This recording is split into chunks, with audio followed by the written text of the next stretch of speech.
엄마, 저 사람은 더 이상 제 아내가 아니에요. 이런 상황이 벌어진 데에는 아주 충격적인 이유가 있었습니다. 그날은 유난히 맑았습니다. 아들이 전화를 걸어온 시각이 저녁 6시쯤이었으니 창밖으로는 막 해가 기울던 참이었습니다. 민수의 목소리는 평소보다 한 톤 낮았고 말을 꺼내기까지 긴 침묵이 흘렀습니다. 그 침묵이 무겁다는 걸 저는 단번에 알아차렸습니다.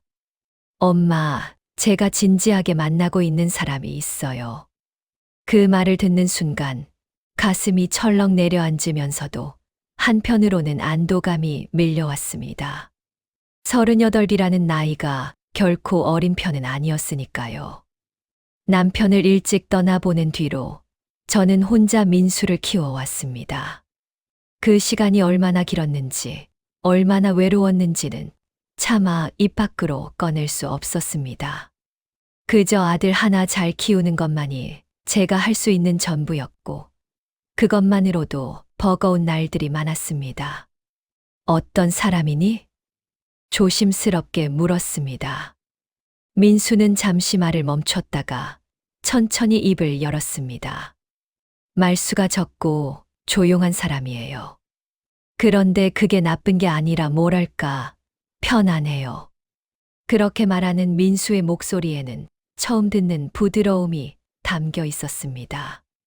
저는 그 순간 아들이 정말로 누군가를 좋아하고 있다는 걸 느꼈습니다. 그리고 그게 단순한 호감이 아니라 마음 깊은 곳에서 우러나오는 진심이라는 것도요. 상견례 날짜는 생각보다 빨리 잡혔습니다. 민수가 서둘렀던 건 아니었지만 양가 부모 모두 나이 든 자식을 둔 터라 굳이 시간을 끌 이유가 없었습니다. 약속 장소는 시내 한복판에 있는 한정식집이었고 저는 그날 아침부터 몇 번이나 옷을 갈아입었습니다. 거울 앞에 서서 흰머리를 매만지다가 문득 남편 생각이 났습니다. 만약 당신이 살아 계셨다면 이런 자리에서 어떤 표정을 지었을까? 그런 생각을 하다 보니 눈시울이 뜨거워졌습니다. 식당 앞에 도착했을 때 이미 민수와 상대편 가족이 먼저 와 있었습니다. 민수 옆에 앉아있던 여자가 윤소연이었습니다. 첫인상은 조용했습니다. 말 그대로 조용하다는 표현밖에 떠오르지 않을 만큼 그는 움직임 하나하나가 신중했습니다. 인사를 건넬 때도 눈을 마주치지 못하고 살짝 고개를 숙였고 자리에 앉아서도 손을 가지런히 무릎 위에 올려둔 채 거의 움직이지 않았습니다. 처음 뵙겠습니다. 소연의 목소리는 작았지만 또렷했습니다. 낯가림이 심한 건지 원래 성격이 그런 건지 알 수 없었지만 그 태도에서 어떤 성실함 같은 게 느껴졌습니다. 소연의 부모님은 그와 정반대였습니다. 아버지는 말이 많았고 어머니는 웃음이 많았습니다. 그 사이에서 소연은 마치 투명인간처럼 조용히 앉아 있었습니다. 식사가 시작되고 이런저런 이야기가 오갔습니다. 소연의 직업, 민수의 회사 이야기, 결혼 계획 같은 것들이었습니다. 저는 소연이 대화에 거의 끼어들지 않는다는 걸 알아챘습니다. 질문을 받으면 짧게 대답할 뿐 먼저 말을 꺼내는 법이 없었습니다. 하지만 그게 무례하거나 불성실해 보이지는 않았습니다. 오히려 자신의 자리를 정확히 아는 사람처럼 보였습니다. 식사 중간쯤 소연이 제 앞에 놓인 물잔이 비어 있는 걸 보고 조용히 물을 따라 주었습니다. 말 한마디 없이 자연스럽게요. 그 작은 행동 하나에 저는 마음이 조금 누그러지는 걸 느꼈습니다. 화려하거나 적극적인 사람은 아니었지만 그 안에 배려심이 있다는 게 느껴졌습니다. 상견례가 끝나고 집으로 돌아오는 길, 민수가 조심스럽게 물었습니다. 엄마, 어떠셨어요? 저는 잠시 생각하다가 대답했습니다. 나쁘지 않았어. 조용한 게 오히려 좋더라. 민수는 안도하는 표정을 지었습니다. 그리고 그날 밤, 저는 오랜만에 편안한 마음으로 잠들었습니다. 혼자 키운 아들이 좋은 사람을 만나 가정을 꾸리게 된다는 것, 그것만으로도 충분히 감사한 일이었습니다. 결혼 준비는 생각보다 빠르게 진행됐습니다. 소연은 모든 일에 수능적이었습니다. 예복을 고를 때도, 예식장을 정할 때도 딱히 자기 의견을 고집하지 않았습니다. 그게 때로는 답답해 보이기도 했지만 민수는 그런 소연을 편애했습니다. 엄마, 소연이는 정말 착해요. 제가 뭘 하자고 해도 다 괜찮다고 해요. 민수의 말에는 만족감이 담겨 있었습니다. 그 말을 들으면서 저는 문득 이 결혼이 정말 잘 될 수도 있겠다는 생각을 했습니다. 요즘 세상에 이렇게 순한 며느리를 만나기가 쉽지 않다는 걸 저도 알고 있었으니까요. 결혼식 날은 화창했습니다. 하늘이 맑아서 예식장 창문 너머로 햇살이 쏟아져 들어왔습니다. 소연은 순백의 드레스를 입고 나타났습니다. 화장은 옅게 했고 머리는 단정하게 올렸습니다. 화려하지 않았지만 그 차분한 분위기가 오히려 더 아름답게 느껴졌습니다. 민수는 긴장한 표정으로 소연 옆에 섰습니다. 두 사람이 나란히 서 있는 모습을 보면서 저는 가슴이 벅차올랐습니다. 남편이 없는 자리였지만 저 혼자서도 여기까지 왔다는 게 자랑스러웠습니다. 민수가 이제 한 가정의 가장이 된다는 것, 그리고 제 곁에 며느리가 생긴다는 것. 예식이 진행되는 동안 저는 자꾸만 남편 생각이 났습니다. 당신이 살아계셨다면 얼마나 좋아했을까. 아들 결혼식에서 눈물 흘리는 어머니 모습을 보며 웃었을 텐데. 그런 생각을 하다 보니 눈가가 뜨거워졌습니다. 예식이 끝나고 피로 연장으로 자리를 옮겼습니다. 하객들이 인사를 건네고 축하 인사가 이어졌습니다. 그 와중에도 소연은 조용했습니다.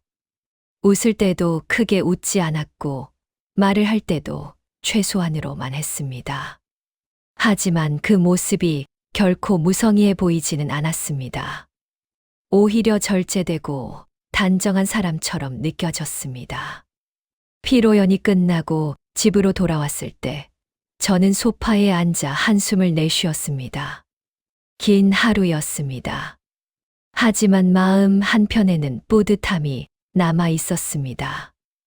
민수가 이제 독립했다는 것, 그리고 소연이라는 든든한 동반자를 얻었다는 것. 그날 밤, 저는 오랜만에 남편 사진 앞에 앉았습니다. 액자 속 남편은 여전히 젊은 얼굴로 웃고 있었습니다. 저는 그 얼굴을 한참 바라보다가 조용히 말했습니다. 우리 아들 잘 키웠지. 이제 좋은 사람 만나서 가정 꾸리게 됐어.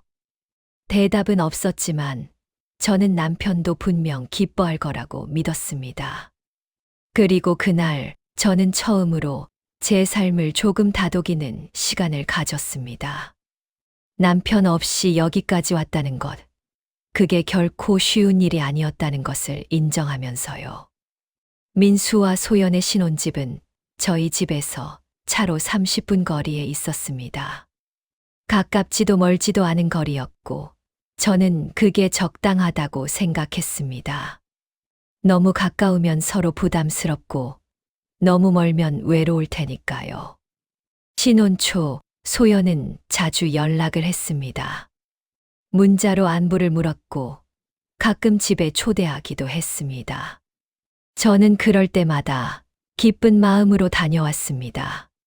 소연이 차려준 밥을 먹으면서 이 며느리라면 민수를 잘 보살필 거라는 확신이 들었습니다. 그렇게 저는 이 결혼이 오래 잘 이어질 거라고 믿었습니다. 조용하고 성실한 며느리, 책임감 강한 아들, 그 둘이라면 분명 행복한 가정을 꾸릴 거라고요. 그때만 해도 저는 앞으로 어떤 일이 벌어질지 전혀 몰랐습니다.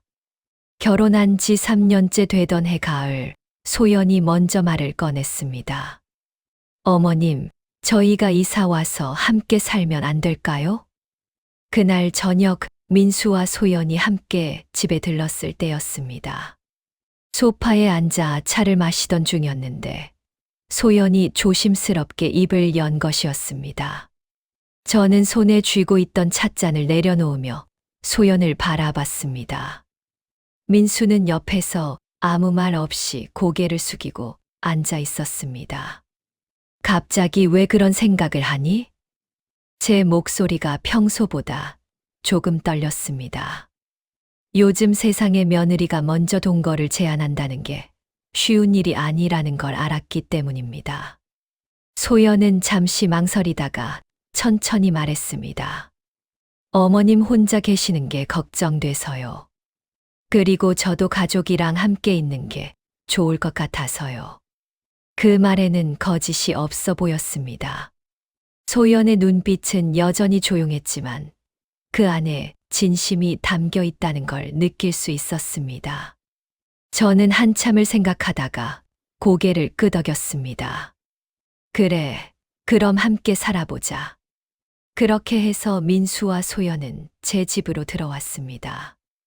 이사 온 날 소연은 짐을 정리하면서도 제 눈치를 살폈습니다. 어디에 뭘 놓아도 될지, 부엌 살림은 어떻게 배치할지 하나하나 물어가며 조심스럽게 움직였습니다. 그 모습이 기특하면서도 한편으로는 안쓰러웠습니다. 함께 사는 시간이 흐르면서 소연의 성실함은 더욱 분명하게 드러났습니다. 새벽마다 가장 먼저 일어나 부엌 불을 켰고 아침밥을 차리는 건 어느새 소연의 몫이 되었습니다. 처음에는 제가 말렸습니다. 내가 할게. 너는 좀 쉬어. 하지만 소연은 고개를 저었습니다. 괜찮아요. 제가 하는 게 편해요. 그 말이 진심인지 예의인지는 알 수 없었지만 시간이 지나면서 저는 점점 소연에게 부엌 일을 맡기게 됐습니다. 그게 소연에게 부담이 될까봐 걱정도 했지만 소연은 한 번도 불평하지 않았습니다. 어느 날 제 허리가 심하게 아팠습니다. 나이가 들수록 허리 통증이 잦아졌는데 그날따라 유난히 심했습니다. 아침부터 일어나기조차 힘들었고 부엌에 나가는 것도 버거웠습니다. 소연은 제가 침대에서 일어나지 못하는 걸 보자마자 말없이 부엌으로 향했습니다. 그날 아침부터 저녁까지 소연은 모든 집안일을 도맡아 했습니다. 밥을 짓고 빨래를 하고 청소를 했습니다. 제가 누워있는 방문을 열고 들어와 물 한 잔을 건네면서도 딱히 큰 소리로 걱정하거나 과하게 챙기지 않았습니다. 그저 조용히 필요한 일만 했습니다. 그런 소연의 뒷모습을 보면서 저는 마음 한편이 뜨거워지는 걸 느꼈습니다. 그로부터 몇 달 후 손녀 아라가 태어났습니다. 소연은 출산 직후부터 아이를 돌보는데 모든 에너지를 쏟았습니다. 밤마다 아라가 울 때마다 일어나 분유를 타고 기저귀를 갈고 달래며 안고 걸었습니다. 민수도 돕기는 했지만 회사 일 때문에 낮에는 집에 없었고 밤에는 피곤해서 일찍 잠들곤 했습니다. 결국 아라를 돌보는 건 대부분 소연의 몫이었습니다. 저는 가끔 밤중에 잠에서 깨면 거실에 불이 켜져 있는 걸 봤습니다. 소파에 앉아 아라를 안고 있는 소연의 뒷모습이 희미하게 보였습니다. 아라는 자지러지게 울고 소연은 말없이 아이를 토닥이며 흔들고 있었습니다. 그 모습이 애처로워 보였지만 저는 방에서 나가지 않았습니다. 소연이 혼자 감당하겠다는 듯 보였고 괜히 나서는 게 오히려 부담이 될 것 같았습니다. 그렇게 몇 년이 흘렀습니다. 아라는 무럭무럭 자랐고 어느새 초등학교에 입학할 나이가 되었습니다. 아라는 밝고 눈치 빠른 아이였습니다. 어른들의 표정 하나하나를 놓치지 않고 누가 기분이 좋은지 나쁜지를 금세 알아챘습니다. 그 모습이 신기하면서도 한편으로는 걱정스러웠습니다. 너무 일찍 눈치가 빠른 아이는 때로 상처받기 쉽다는 걸 알고 있었으니까요. 아라가 초등학교에 들어간 후 저는 문득 생각했습니다. 이 아이가 대학에 갈 때까지 앞으로 얼마나 많은 돈이 들까? 민수가 벌어오는 돈으로는 충분하겠지만 할머니로서 뭔가 보태고 싶다는 마음이 들었습니다. 그래서 저는 아무에게도 말하지 않고 은행에 가서 적금 통장을 하나 만들었습니다. 제 이름으로 된 통장이었고 매달 10만 원씩 넣기로 했습니다. 통장을 만들고 집에 돌아와서 저는 서랍 깊숙한 곳에 그 통장을 숨겼습니다. 그리고 그 옆에 작은 봉투를 하나 준비해 두었습니다. 봉투 안에는 아무것도 들어있지 않았지만 언젠가 그 안에 현금을 채워 넣을 생각이었습니다. 아라가 대학에 갈 때 조용히 건네주고 싶었습니다. 이건 나와 아라의 비밀이야. 혼잣말로 중얼거리며 저는 서랍을 닫았습니다. 민수에게도 소연에게도 말하지 않았습니다. 그냥 저 혼자만 아는 비밀로 남겨두고 싶었습니다. 할머니가 손녀에게 해줄 수 있는 작은 선물 같은 것이었으니까요. 그 후로도 소연은 변함없이 성실했습니다. 아라를 학교에 보내고 집안일을 하고 저녁을 준비하고 민수가 퇴근하면 따뜻한 밥을 차려주었습니다. 그 모든 게 자연스러웠고 조용했습니다. 소연은 여전히 말이 적었지만 행동으로 모든 걸 보여주는 사람이었습니다. 저녁 식사 시간이면 내 식구가 함께 식탁에 둘러앉았습니다. 아라는 학교에서 있었던 일을 제잘제잘 이야기했고 민수는 피곤한 얼굴로도 딸의 말에 귀 기울였습니다. 소연은 조용히 밥을 먹으면서 가끔 아라의 말에 짧게 대답하곤 했습니다. 저는 그 모습을 바라보며 이 가족이 참 평범하고 평화롭다고 생각했습니다. 하지만 가끔 소연의 표정이 무표정하게 굳어 있는 걸 봤습니다. 웃지도 울지도 않는 그냥 멍하니 허공을 바라보는 표정이었습니다. 그럴 때마다 저는 괜히 불안한 마음이 들었습니다. 혹시 무슨 일이 있는 건 아닐까?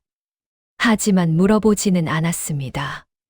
소연이 먼저 말하지 않으면 괜히 캐묻는 게 오히려 부담이 될 것 같았으니까요.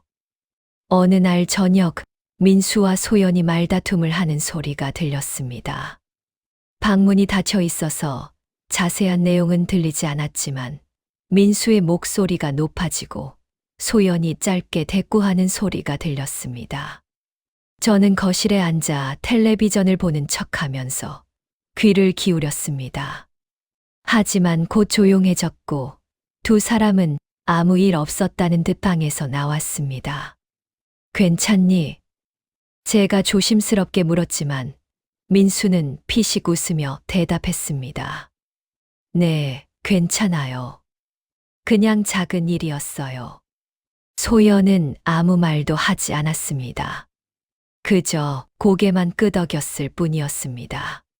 저는 더 이상 묻지 않았습니다.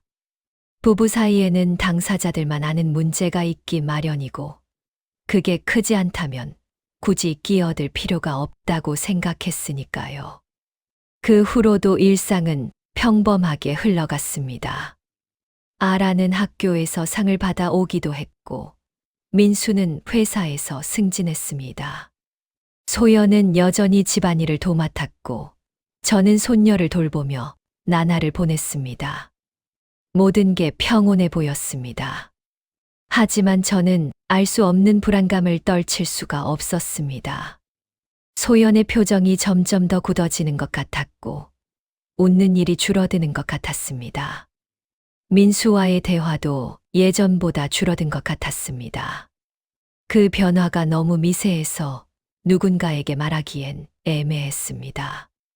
혹시 제가 너무 예민하게 생각하는 건 아닐까 하는 의심도 들었습니다. 어느 날 밤, 저는 서랍을 열어 통장을 꺼내 봤습니다. 잔액이 제법 쌓여 있었습니다. 몇 년 동안 꾸준히 넣어온 돈이었으니까요. 저는 통장을 보며 혼잣말로 중얼거렸습니다. 알아야, 할머니가 너 대학 갈 때 이거 줄게. 그때까지 우리 가족 아무 일 없이 잘 살아야 할 텐데. 그렇게 말하면서도 가슴 한편이 불안했습니다.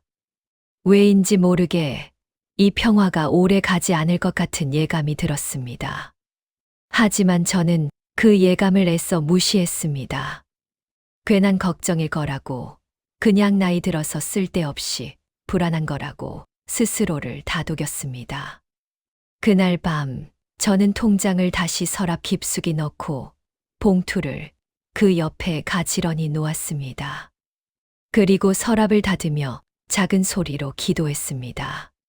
제발 이 가족이 무사하게 해주세요. 그때만 해도 저는 몰랐습니다. 그 평화가 얼마나 얇은 얼음판 위에 서 있는지를요. 파트 3 최종 본약 5015자. 아라가 초등학교 졸업을 앞둔 겨울이었습니다.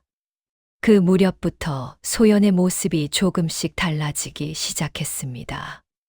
가장 먼저 눈에 띈 건 아침 부엌이 비어 있다는 것이었습니다. 늘 새벽같이 일어나 밥을 짓던 소연이 어느 날부턴가 침실에서 나오지 않았습니다. 처음에는 몸이 아픈가 싶어서 물어봤습니다. 소연아, 어디 불편하니? 하지만 소연은 고개를 저으며 대답했습니다. 아니요, 그냥 좀 피곤해서요. 그 말에 더 이상 묻지 않았지만 이상한 느낌은 계속 남았습니다. 아침 식사 준비는 자연스럽게 제 몫이 되었고, 아라는 가끔 엄마는 왜 안 나와? 하고 물었지만 저는 적당히 얼버무렸습니다. 그보다 더 이상했던 건 소연이 아라의 일을 놓치기 시작했다는 것이었습니다. 예전 같으면 학원 시간표를 냉장고에 붙여놓고 준비물을 미리 챙겨 놓던 소연이었는데 어느 순간부터 그런 일들이 뒤죽박죽이 되기 시작했습니다. 어느 날 아침 아라가 울상을 지으며 말했습니다. 할머니, 오늘 미술 준비물 가져가야 하는데 엄마가 안 사줬어요. 저는 급하게 문구점에 다녀왔고 아라는 겨우 준비물을 챙겨 학교에 갔습니다. 그날 저녁 소연에게 조심스럽게 물었습니다. 소연아, 요즘 무슨 일 있니? 아라 준비물 같은 거 잘 챙겨줘야지. 소연은 멍하니 저를 바라보다가 이내 고개를 끄덕였습니다. 죄송해요. 제가 깜빡했어요. 그 말투에는 미안함보다는 피곤함이 더 짙게 배어 있었습니다. 저는 더 이상 말하지 않았지만 마음속으로는 불안이 커져갔습니다. 그 즈음부터 소연이 자주 외출하기 시작했습니다. 어머님, 오늘 약속이 있어서 나갔다 올게요. 별다른 설명 없이 그렇게 짧게 말하고는 집을 나섰습니다. 처음에는 친구를 만나는가 보다 싶었습니다. 하지만 외출이 잦아지면서 소연이 돌아오는 시간도 점점 늦어졌습니다. 저녁 6시에 나갔다가 밤 10시가 넘어서 돌아오는 날도 있었습니다. 어디 갔다 왔니? 물어보면 소연은 대답을 얼버무렸습니다. 그냥 친구들 만났어요. 그 말이 진실인지 거짓인지 알 수 없었지만 더 이상 캐묻기가 조심스러웠습니다. 며느리의 사생활까지 간섭하고 싶지 않았으니까요.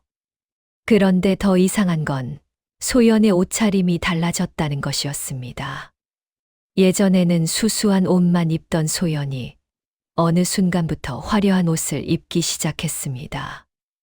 밝은 색깔의 블라우스, 짙은 화장, 높은 구두. 그 모습이 낯설었습니다. 마치 다른 사람처럼 느껴졌습니다. 민수도 그걸 눈치챘는지 어느 날 저녁 소연에게 물었습니다. 요즘 외출이 잦은 것 같은데 무슨 일 있어? 소연은 짧게 대답했습니다. 아니, 그냥 모임 있어서. 민수는 더 이상 묻지 않았지만 표정이 어두워졌습니다. 저는 그 모습을 보면서 부부 사이에 뭔가 금이 가고 있다는 걸 느꼈습니다. 그로부터 며칠 후 민수가 심각한 표정으로 제 방에 찾아왔습니다. 엄마, 잠깐 이야기 좀 할 수 있을까요? 저는 고개를 끄덕이며 민수를 앉혔습니다. 민수는 한참을 망설이다가 조심스럽게 입을 열었습니다. 요즘 카드 명세서를 보니까 이상한 항목이 많아요. 이상한 항목? 컨설팅 회사라는 데서 결제가 되고 세미나 회비라는 명목으로 큰 돈이 나갔어요. 그런데 소연한테 물어봐도 제대로 대답을 안 해요. 민수의 목소리에는 불안이 섞여 있었습니다. 저는 가슴이 철렁 내려앉았습니다. 그게 얼마나 되는데? 이번 달만 거의 200만 원이에요. 지난달도 비슷했고요. 그 말을 듣는 순간 저는 뭔가 큰 일이 벌어지고 있다는 걸 직감했습니다. 하지만 확신할 수는 없었습니다. 소연이한테 제대로 물어봤니? 물어봤는데 자기한테 필요한 거라고만 하고 자세히 말 안 해요. 그래서 제가 뒤를 밟아보려고요. 민수의 말에 저는 깜짝 놀랐습니다. 뒤를 밟는다고? 네. 다음에 소연이 나갈 때 몰래 따라가 볼게요. 뭘 하는지 확인하고 싶어요. 저는 한참을 망설이다가 결국 고개를 끄덕였습니다. 이대로 두고 볼 수만은 없는 상황이었습니다. 며칠 후 소연이 또다시 외출한다고 했습니다. 민수는 회사를 일찍 나와서 소연의 뒤를 몰래 따라갔습니다. 저는 집에 남아서 아라를 돌보며 초조하게 민수의 연락을 기다렸습니다. 밤 9시쯤 민수에게서 전화가 왔습니다. 엄마, 지금 소연이가 있는 곳 좀 이상해요. 어디니? 어떤 건물인데 간판에 고수익 투자 모임이라고 써 있어요. 사람들이 막 들어가고 있어요. 그 말을 듣는 순간 저는 온몸에 소름이 돋았습니다. 고수익 투자 모임이라니 그건 10중 8구 불법 다단계일 가능성이 높았습니다. 민수야, 너 거기서 빠져나와. 괜히 들키면 안 돼. 네, 알겠어요. 조금 더 지켜보다가 갈게요. 전화를 끊고 나서 저는 한참을 멍하니 앉아 있었습니다. 머릿속이 복잡했습니다. 소연이 왜 그런 곳에 다니는지, 도대체 무슨 생각을 하고 있는지 도무지 이해할 수 없었습니다. 밤늦게 민수가 집에 돌아왔습니다. 표정이 심각했습니다. 엄마, 제가 본 게 맞는 것 같아요.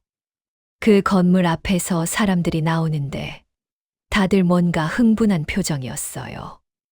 그리고 소연이도 그 안에서 나왔어요. 소연이가 뭘 하던데? 잘 모르겠어요. 근데 옆에 사람들이랑 얘기하면서 웃고 있더라고요.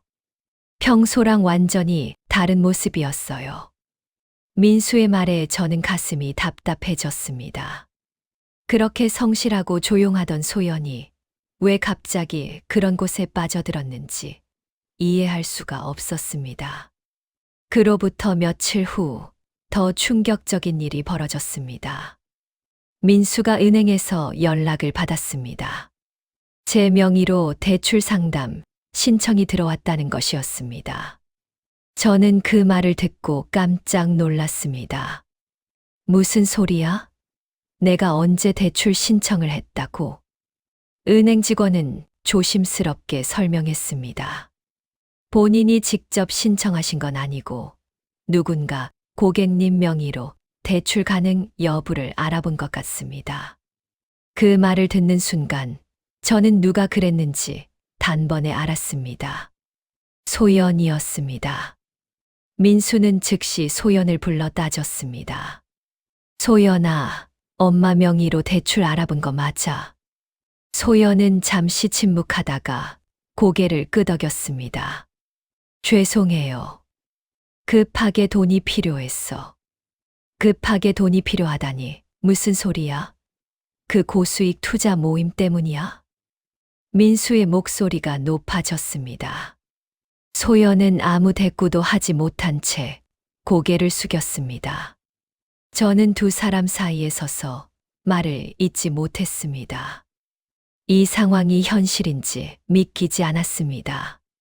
그렇게 믿었던 며느리가 제 명의를 몰래 도용하려 했다니. 소연아. 제가 조용히 불렀습니다. 소연은 고개를 들어 저를 바라봤습니다. 그 눈빛에는 미안함과 동시에 어떤 절박함 같은 게 섞여 있었습니다. 왜 그랬니? 무슨 일이 있었던 거니? 소연은 한참을 망설이다가 떨리는 목소리로 대답했습니다. 저도 잘 모르겠어요. 처음에는 그냥 친구가 소개해줘서 샀는데 거기서 사람들이 너무 좋게 대해줘서 그리고 돈도 벌 수 있다고 해서. 그 말에는 변명처럼 들렸지만 동시에 어떤 외로움 같은 게 배어 있었습니다. 저는 그제야 깨달았습니다. 소연이 왜 그런 곳에 빠져들었는지를요. 집에서 늘 혼자였던 소연. 민수는 회사 일로 바빴고 저는 손녀만 챙기기 바빴습니다. 소연은 그 사이에서 점점 외로워지고 있었던 것입니다. 그리고 그 외로움을 잘못된 곳에서 채우려 했던 것입니다. 하지만 이해한다고 해서 용서할 수 있는 일은 아니었습니다. 제 명의를 몰래 도용하려 했다는 것, 그건 결코 가볍게 넘길 수 있는 문제가 아니었습니다. 민수는 소연에게 단호하게 말했습니다. 당장 그 모임 끊어. 그리고 카드도 다 정리해. 소연은 고개를 끄덕였지만 그 눈빛은 여전히 흔들리고 있었습니다. 저는 그 모습을 보면서 이 문제가 쉽게 해결되지 않을 거라는 걸 직감했습니다. 그날 밤 저는 서랍을 여러 통장을 꺼내 봤습니다. 아라를 위해 모아둔 돈이었습니다. 그 통장을 보면서 저는 혼잣말로 중얼거렸습니다. 이 돈만큼은 절대 건드리게 하면 안 돼. 그리고 서랍을 꼭 닫으며 작은 소리로 기도했습니다. 제발 이 가족이 무너지지 않게 해주세요. 하지만 그 기도가 이루어질지 저는 알 수 없었습니다. 파트 4 최종본 약 5,000호자. 그날 아침 저는 서랍을 열었습니다. 아라를 위해 모아둔 적금 통장을 확인하려고요. 손녀가 이제 중학생이 되었으니 앞으로 몇 년만 더 모으면 대학 등록금에 보탤 수 있을 거라고 생각했습니다. 하지만 서랍 안은 비어 있었습니다. 통장이 있어야 할 자리에 아무것도 없었습니다. 저는 황급히 서랍을 다시 뒤졌습니다. 옆 칸, 아래 칸, 모든 서랍을 열어봤지만 통장은 보이지 않았습니다. 가슴이 쿵쾅거렸습니다. 혹시 제가 다른 곳에 두었나 싶어서 방 안 곳곳을 뒤졌지만 역시 없었습니다. 저는 급하게 은행으로 향했습니다. 은행에 도착해서 상담 직원에게 사정을 설명했습니다. 제 명의로 된 적금 통장이 있는데 확인 좀 해주실 수 있을까요? 직원은 컴퓨터를 두드리다가 난처한 표정을 지었습니다. 고객님, 이 계좌는 이미 중도 해지되었습니다. 중도 해지요? 네, 한 달 전에 해지되었고 전액이 출금되었습니다. 그 말을 듣는 순간 머릿속이 하얘졌습니다. 그게 무슨 제가 해지한 적 없는데요. 본인 확인 절차를 거쳐서 해지된 것으로 기록되어 있습니다. 혹시 가족분 중에 그 말을 듣는 순간 저는 단번에 알아챘습니다. 소연이었습니다. 그럼 혹시 제 명의로 대출도 나간 게 있나요? 직원은 다시 화면을 확인하더니 조심스럽게 고개를 끄덕였습니다. 네, 고객님 명의로 대출이 2건 실행되었습니다. 총액이 5천만 원입니다. 그 말을 듣는 순간 저는 그 자리에 주저앉았습니다.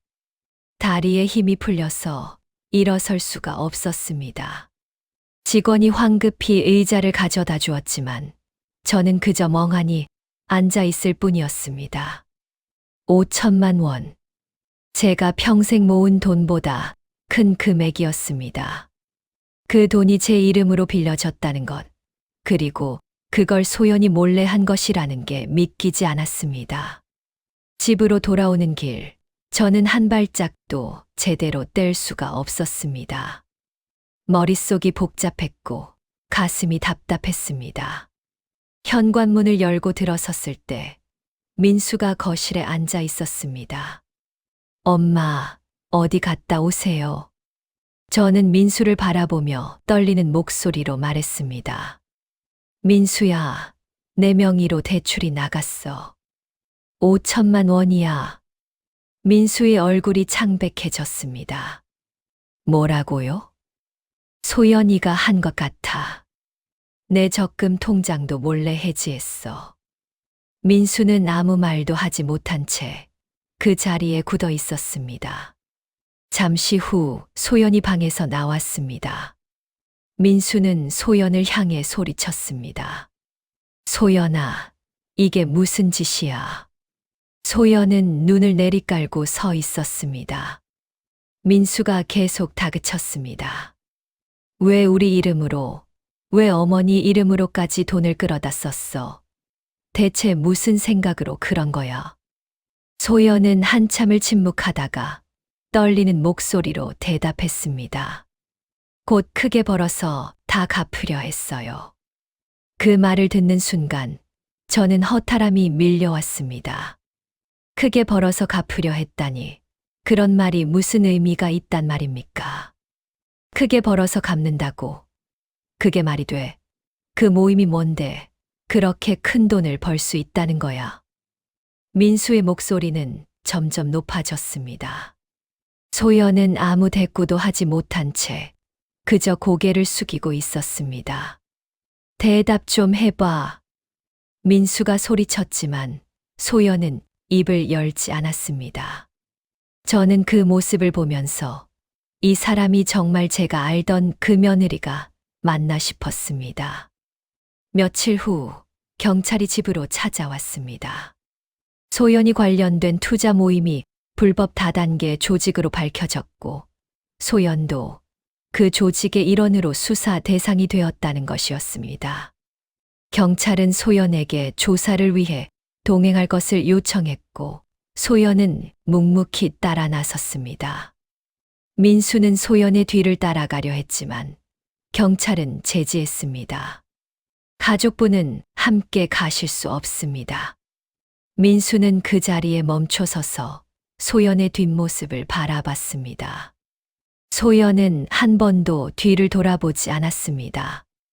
그렇게 소연은 경찰차에 올라탔고 차는 천천히 멀어져 갔습니다. 그날 밤 집 안은 너무나 조용했습니다. 아라는 자기 방에 들어가 나오지 않았고 민수는 거실 소파에 앉아 멍하니 허공을 바라봤습니다. 저는 부엌에 서서 차가운 물을 한 잔 마셨습니다. 하지만 목이 메어서 물이 제대로 넘어가지 않았습니다. 수사는 길어졌습니다. 몇 주가 지나고 몇 달이 지났습니다. 그 사이 소연은 구속되었고 재판이 시작되었습니다. 민수는 법정에 몇 번 다녀왔지만 저는 가지 않았습니다. 차마 소연의 얼굴을 마주할 자신이 없었습니다. 재판 결과가 나온 날 민수가 집에 돌아와 말했습니다. 징역 3년이 나왔어요. 그 말을 듣는 순간 저는 아무런 감정도 느껴지지 않았습니다. 슬픔도 분노도 아무것도 없었습니다. 그저 텅 빈 기분이었습니다. 소연이가 뭐라고 하던데 아무 말도 안 했어요. 그냥 고개만 숙이고 있었어요. 민수의 목소리는 지쳐 있었습니다. 저는 더 이상 묻지 않았습니다. 소연이 교도소로 이송되던 날, 민수는 마지막으로 면회를 갔습니다. 저는 그날도 집에 남았습니다. 민수가 돌아왔을 때 얼굴이 창백했습니다. 소연이가 뭐라고 하던가? 민수는 한참을 망설이다가 조용히 대답했습니다. 아라한테는 제발 잘해달라고 했어요. 그 말을 듣는 순간 저는 눈물이 났습니다. 그렇게 큰 잘못을 저지르고도 소연은 여전히 딸 걱정만 하고 있었습니다. 그게 엄마라는 존재인가 싶어서 가슴이 먹먹했습니다. 교도관 손에 이끌려 철문 사이로 사라지는 소연의 뒷모습을 민수는 끝까지 바라봤다고 했습니다. 그리고 철문이 닫히는 소리가 너무 크게 울렸다고 했습니다. 소연이 떠난 후 집안은 더욱 조용해졌습니다. 아라는 학교에서 돌아오면 곧장 방으로 들어가 나오지 않았습니다. 민수는 회사에 다녀오면 소파에 앉아 멍하니 텔레비전을 보곤 했습니다. 저는 부엌에서 밥을 지으며 혼자 중얼거렸습니다. 이제 어떻게 해야 하나. 밥을 차려놓고 세 사람이 식탁에 둘러앉았습니다. 예전에는 네 사람이 앉았던 자리였지만 이제는 한 자리가 비어 있었습니다. 그 빈 자리가 너무나 크게 느껴졌습니다. 아라야, 밥 먹어. 제가 조심스럽게 말했지만 아라는 고개를 저었습니다. 할머니, 저 배 안 고파요. 아라의 목소리는 작았습니다. 그 작은 목소리에 저는 가슴이 먹먹했습니다. 그래도 조금이라도 먹어야지. 민수가 아라에게 반찬을 떠주려 했지만 아라는 젓가락을 내려놓았습니다. 아빠, 저 방에 들어갈게요. 아라는 그렇게 말하고 자리에서 일어났습니다. 저는 아라의 뒷모습을 바라보며 아무 말도 하지 못했습니다. 그날 밤 저는 아라의 방문 앞에 섰습니다. 문틈 사이로 희미한 불빛이 새어 나왔습니다. 저는 문을 두드렸습니다. 아라야, 할머니야. 들어가도 될까? 잠시 침묵이 흐른 후 아라의 목소리가 들렸습니다. 네, 들어오세요. 문을 열고 들어가니 아라는 침대에 앉아 있었습니다. 책상 위에는 교과서가 펼쳐져 있었지만 아라는 공부를 하고 있지 않았습니다. 그저 멍하니 창밖을 바라보고 있었습니다. 저는 아라 옆에 앉았습니다. 한참을 말없이 앉아 있다가 조심스럽게 물었습니다. 아라야, 괜찮니? 아라는 고개를 끄덕였습니다. 하지만 그 눈빛은 괜찮지 않았습니다. 할머니, 엄마는 언제 돌아와요? 그 물음에 저는 대답할 수가 없었습니다. 3년이라는 시간이 얼마나 긴지 아라는 아직 모를 것입니다. 하지만 저는 그 시간이 결코 짧지 않다는 걸 알고 있었습니다. 아라야, 엄마는 조금 늦게 돌아올 거야. 왜요? 엄마가 해결해야 할 일이 있어서. 그렇게 얼버무렸지만 아라는 이미 다 알고 있는 눈치였습니다. 아라는 더 이상 묻지 않았습니다. 그저 조용히 고개를 끄덕였을 뿐이었습니다. 저는 아라의 머리를 쓰다듬었습니다. 아라는 가만히 그 손길을 받아들였습니다.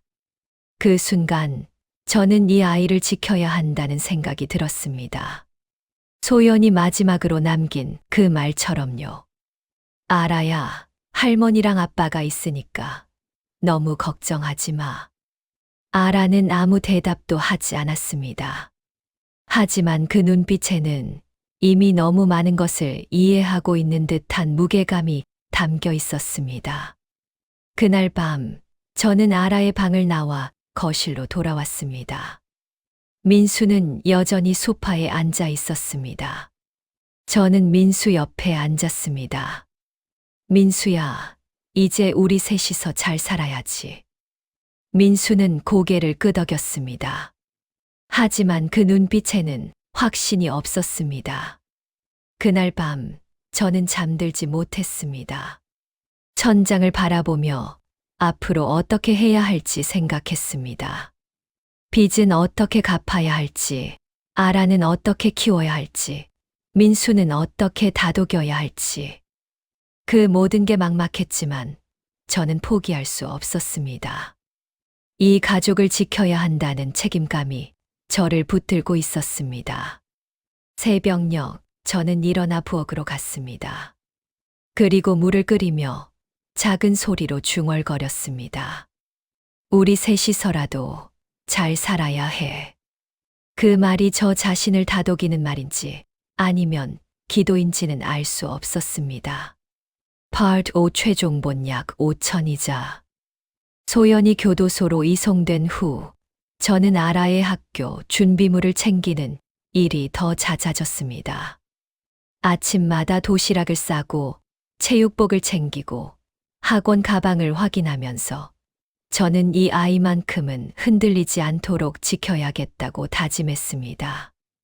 어느 날 아침 아라가 학교에 가기 전 제 옆에 섰습니다. 할머니, 엄마 언제 와요?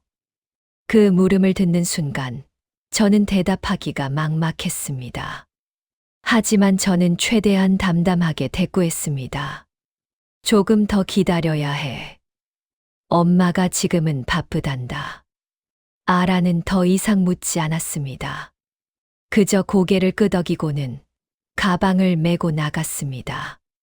아라의 뒷모습을 바라보며 저는 가슴 한편이 저려왔습니다. 계절이 바뀌어도 집 안의 분위기는 크게 달라지지 않았습니다. 민수는 여전히 회사에 다녀오면 소파에 앉아 멍하니 텔레비전을 보곤 했습니다. 저녁을 먹을 때도 말수가 줄어든 민수는 그저 숟가락을 들었다 놓았다를 반복했습니다.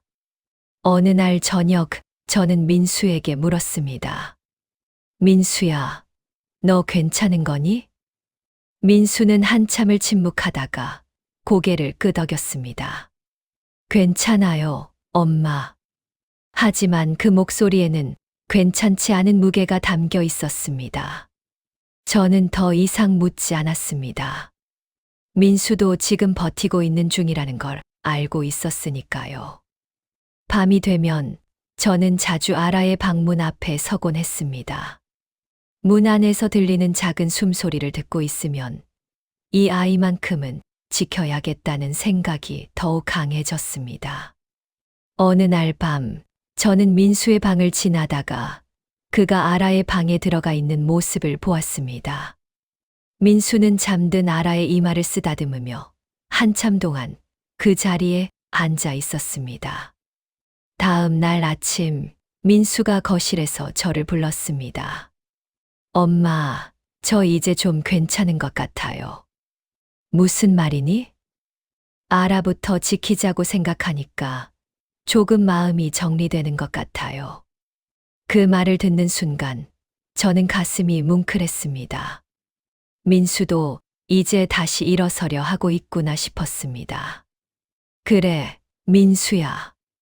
우리 아라만큼은 잘 키워야지. 민수는 고개를 끄덕였습니다. 그 눈빛에는 예전과 다른 조금 더 단단해진 무언가가 담겨 있었습니다. 계절이 여러 번 바뀌었습니다. 봄이 오고 여름이 지나고 가을이 왔습니다. 그 사이 아라는 중학교에 입학했고 민수는 여전히 회사에 다녔습니다. 저는 집안일을 하며 하루하루를 버텼습니다. 어느 가을날 오후 우편함에 편지 한 통이 꽂혀 있었습니다. 발신일란에는 윤소연이라는 이름이 적혀 있었습니다. 저는 그 편지를 들고 한참을 망설였습니다. 열어봐야 할지 말아야 할지 알 수가 없었습니다. 결국 저는 편지를 열었습니다. 편지지에는 서툰 글씨로 소연의 글이 적혀 있었습니다. 어머님, 그리고 민수 오빠, 아라에게. 그동안 제가 너무 큰 잘못을 저질렀습니다. 제 욕심 때문에 가족 모두를 힘들게 했습니다. 여기 있는 동안 매일 그 생각뿐이었습니다. 어떻게 하면 다시 가족 곁으로 돌아갈 수 있을까? 어떻게 하면 용서를 받을 수 있을까? 지금도 확신은 없지만 저는 다시 가족 곁으로 돌아가고 싶습니다. 다시 아라를 안아주고 싶습니다. 제발 한 번만 더 기회를 주세요. 편지를 읽는 동안 저는 눈물이 났습니다. 소연의 글씨는 떨려 있었고 문장은 서툴렀지만 그 안에 담긴 진심만큼은 느껴졌습니다. 저는 편지를 접어 서랍에 넣었습니다. 그리고 한참을 창밖을 바라봤습니다. 며칠 후 교도소에서 또 다른 연락이 왔습니다. 소연의 출소 예정일이 통보된 것이었습니다.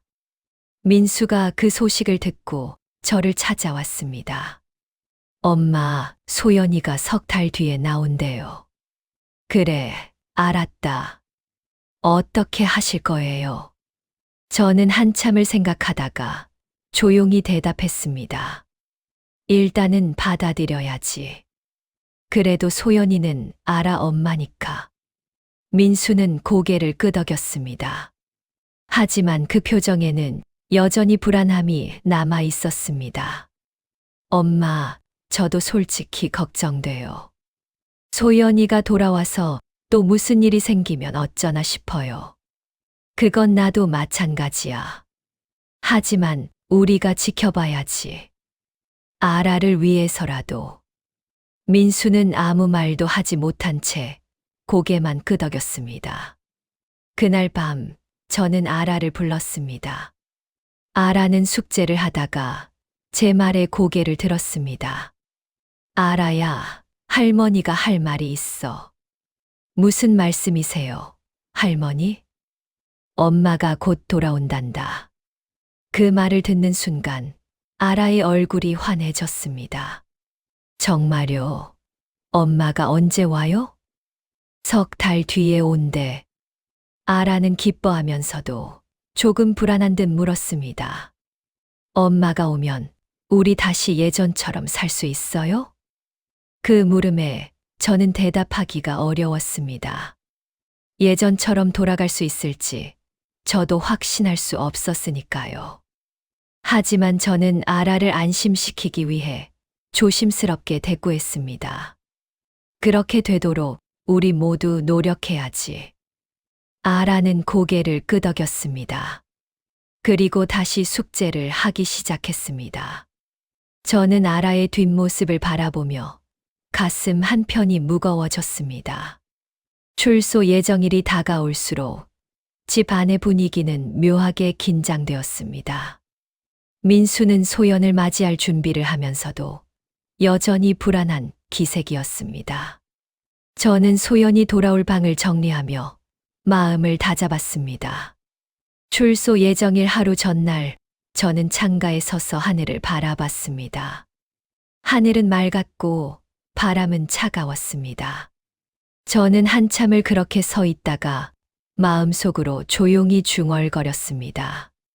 한 번은 무너졌어도 돌아오겠다고 걸어오는 발걸음만큼은 내가 받아줄게. 대신 다시는 우리 손주만큼은 건드리지 말고. 그 말은 소연을 향한 것이었고 동시에 저 자신을 향한 다짐이기도 했습니다. 출소일 아침 민수는 일찍 일어나 준비를 했습니다. 저는 민수에게 물었습니다. 민수야, 괜찮겠니? 괜찮아요, 엄마. 가서 데려와야죠. 민수는 그렇게 말하고 집을 나섰습니다. 저는 민수의 뒷모습을 바라보며 무사히 다녀오기를 바랐습니다. 몇 시간 후 민수가 소연과 함께 돌아왔습니다. 소연은 훨씬 야윈 얼굴로 현관문을 들어섰습니다. 저는 소연을 마주하며 복잡한 감정이 밀려왔습니다. 분노도 원망도 그리고 연민도 뒤섞여 있었습니다. 어머님, 죄송합니다. 소연은 고개를 깊이 숙였습니다. 저는 한참을 말없이 서 있다가 조용히 대꾸했습니다. 일단 들어와. 소연은 조심스럽게 집 안으로 들어왔습니다. 그 순간 아라가 방에서 뛰어나왔습니다. 엄마. 아라는 소연에게 달려가 안겼습니다. 소연은 아라를 꼭 껴안으며 눈물을 흘렸습니다. 아라야, 미안해. 엄마가 정말 미안해. 아라는 소연의 품에 안긴 채 한참을 울었습니다. 저는 그 모습을 지켜보며 가슴이 저려왔습니다. 저녁 식사 시간, 네 사람이 다시 식탁에 둘러앉았습니다. 오랜만에 채워진 네 번째 자리였지만 분위기는 여전히 어색했습니다. 소연은 밥을 먹으며 계속해서 고개를 숙이고 있었습니다.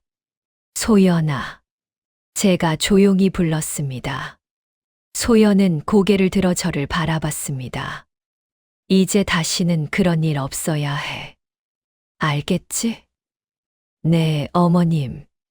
다시는 그런 일 없을 거예요. 소연의 목소리는 떨리고 있었습니다. 저는 더 이상 말하지 않았습니다.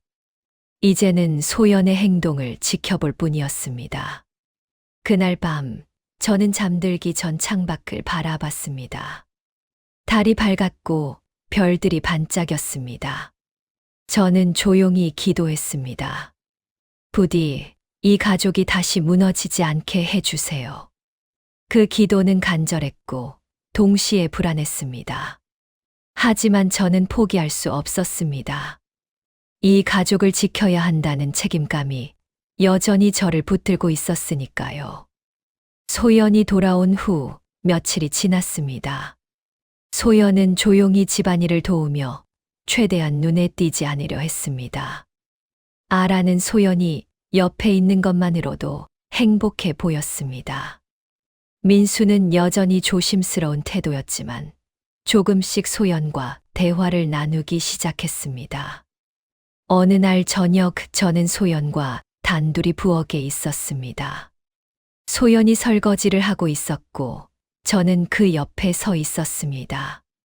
소연아, 너 정말 다시는 그런 일 없을 거지? 소연은 손을 멈추고 저를 바라봤습니다. 네, 어머님. 제가 얼마나 큰 잘못을 저질렀는지 이제 알아요. 다시는 그런 일 없을 거예요. 그 눈빛에는 진심이 담겨 있었습니다. 저는 조용히 고개를 끄덕였습니다. 그래, 믿을게. 대신 아라만큼은 지켜줘야 해. 네, 어머님. 아라는 제가 꼭 지킬게요. 그날 밤, 저는 잠들기 전 혼자 중얼거렸습니다. 이제 다시 시작이구나. 그 말은 희망이자 동시에 두려움이었습니다. 하지만 저는 이 가족이 다시 일어서기를 바랐습니다. 상처를 안은 채로 조용하고 작은 희망을 품고서요.